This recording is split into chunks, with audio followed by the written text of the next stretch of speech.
Hi, Mojismo Eugene. Welcome to another video from Exit Strategy. Please like, subscribe, share the video if you found it helpful. Give it a thumbs up. Pass it on if you believe someone else would benefit from it. I would appreciate that. All right, real quick, guys. I'm not going to mince words. There are things that we do know about narcissists. We know they're dangerous. We know that when a relationship ends, they're not happy about it. And a lot of times they take drastic measures. I want to talk about two stories among a million stories that you hear every day that are tragic and unfortunate. And a lot of people are not talking about who and what this person was who committed these atrocious acts.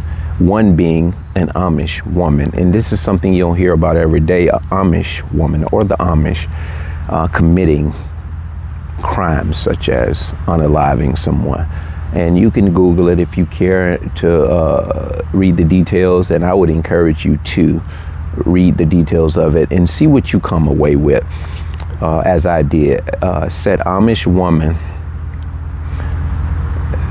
throws her 4-year-old child in the lake and says God told her to do it. And we hear this a lot. I just believe a lot of times you'll get a narcissist that will adopt religion as a claim of fame or a way of life. Understand, in Christian and religious sectors, when you see this camaraderie, the interacting in religious and spiritual sectors, you can see the harmonizing, the harmonizing conversations, the get-togethers, the this and that, the fellowship. That is what a narcissist loves. That's their bread and butter, because that is fuel, that is energy, that is supply. And so you will get what you call a religious narcissist. And I just believe because this woman was an Amish woman, I don't think this thing discriminates, called narcissistic personality disorder. And so I think her being a narcissist took her religion to the extreme in the voice she said was telling her to give him to God. So she threw him in the lake. Now, go read that story. Amish woman throws or drowns 4-year-old child. Just happened a few days ago. Next story. Woman in New Hampshire worked for Wings Inc. or something. She was allegedly accused of by the owner, who recruited her as second in command. She was his right-hand man or woman in this case. She was over the finances. And always these people in finances, in the church, the bookkeepers, you're seeing this fraud and this negligence and this stealing of money like nobody's business. And this is really all narcissist. Because when you know it's a narcissist is when they're found out, they don't accept it, they don't own it, they don't take responsibility for what they've done.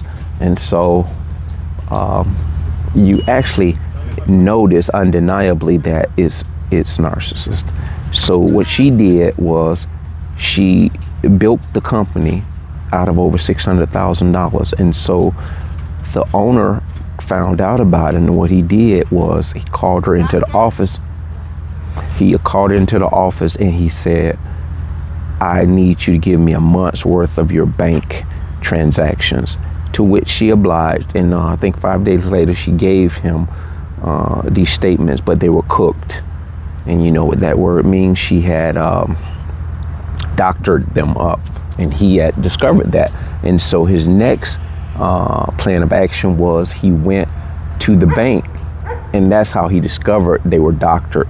And after he went to the bank and found out they were doctored, I just hope my neighbor doesn't hit any cars. She's not too good at driving between cars. She made it.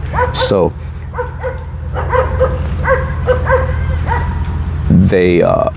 he thereby, when he went to the bank and they informed him that these records, financial statements were doctored, he knew in that point that she didn't go to the bank and get them from the bank as he had instructed her to do. So he's giving her an opportunity because he needs to see if what he's thinking about this $600,000 being missing. And what they discovered was how they arrived at this was they were just doing the books, and they saw there were multiple checks being written to this woman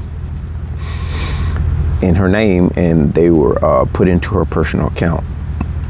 And this is always the way it happens. And with this, it takes a long time, because what happens is, I want to guess, just like being in a narcissist relationship, business relationship, same thing. You trust these people, and so they have you so hoodwinked till you're not focused on the things that you need to be periodically, such as monitoring even them. Because even though you may trust a person, you periodically need to have an oversight to just check in on them to make sure their moral compass is still in check. So anyway, back to what I'm saying, he confronted her again and said to her that I need you to essentially, go down to the bank with me, and we'll try to sort this out, because something's not making any sense. She thereby, and this is narcissist 101, she thereby tells him, I'm going to either resign. I guess she was pretty much probably alleging, no, you don't trust me now, I'm just going to resign, or I'll either work in a capacity with lower impact and less interaction with the money, since you don't trust me. She was actually trying to finagle her way to stay in the company, but trying to manipulate him to distance her from all of that, the stuff that she was being accused of. And her third option to him, and she's thinking she's calling the shots, which they always do. She was saying, I either resign, you put me in another position, or fire me. And so she's telling him, fire me, like, duh, that's going to happen anyway. Not only that, you're probably going to go to jail, in his mind. But I'm sure with a level of grace, it sounded like this reading the article, this owner had a level of grace, because guess what? When we get abused and we realize we've been with a demon, a person who has manipulated us, a lot of us don't right way know that this person is so demonic, because the fog is still there. So what we do, we minimize how demonic they are, and we just look at them using us and doing things superficially to us. And so what we do is, we don't just put the brakes on, we pump the brakes and allow them certain aspects of entry into our life. Still, we allow them to still be connected to us. You must nip it in the butt. You can't give a narcissist time to regroup, is what I'm getting at. Because when he threw these things out there as to, I need you to go to the bank with me in a few days, to which I think she agreed to do that as well. They're always agreeable, but they're cooking up something. And the day that she was supposed to meet him at the bank, they did a welfare check at her house, and this knucklehead had not only killed her 2 little kids, she killed her husband, shot him multiple times, and he was diagnosed with a brain cancer before all this happened. So the man was already probably terminally ill. She shot him multiple times, killed him, killed her 2 little kids, and she killed herself. And I said killed, unalived. Took everyone's life, and there was a toddler, I think under the age of 1 year old. Don't quote me on that. She spared that toddler's life. It was unharmed. And so what I'm trying to tell you is, a narcissist, especially now, you're hearing it more than you ever have before. Narcissists are very dangerous people. To get distance from them, it still may not be over. You still have to kind of keep your head on a swivel with these people. And in this case, the husband and the little ones didn't even see this coming. What happened was, her shame, they don't want to be outed, and they don't want their image to be tainted, the false image. And so for that, she took the life of her husband, people who had nothing to do with her dirty dealings, and her little kids. They always do this, and they're doing this more and more and more. So what is my point to this video, guys? Stay connected to this stuff, man. Stay connected to this dark, dirty, low-down stuff with narcissists. Not enough to just to educate yourself. You have to stay in tune with these stories. When you hear them, you can't just dismiss them. You can't just grimace and shy away because you think because I don't hear it, it's not happening. You don't have that luxury, guys. You don't have that luxury. I'm sick of hearing these stories, man. If you really want to know the truth, I don't like hearing this. Even though I gravitate to this stuff, I know that there has to be a trade-off. I have to gravitate towards this stuff because I need to help inform people who are otherwise stagnant, otherwise lax, otherwise downplaying the severity. And I want to leave you with this. My biggest reason for this type of stuff is you don't want someone to choose how long you're here on this earth. God gave you a life. He gave you a life to live that life out to the fullest. And God should be the only one that has control over when you go and how you go.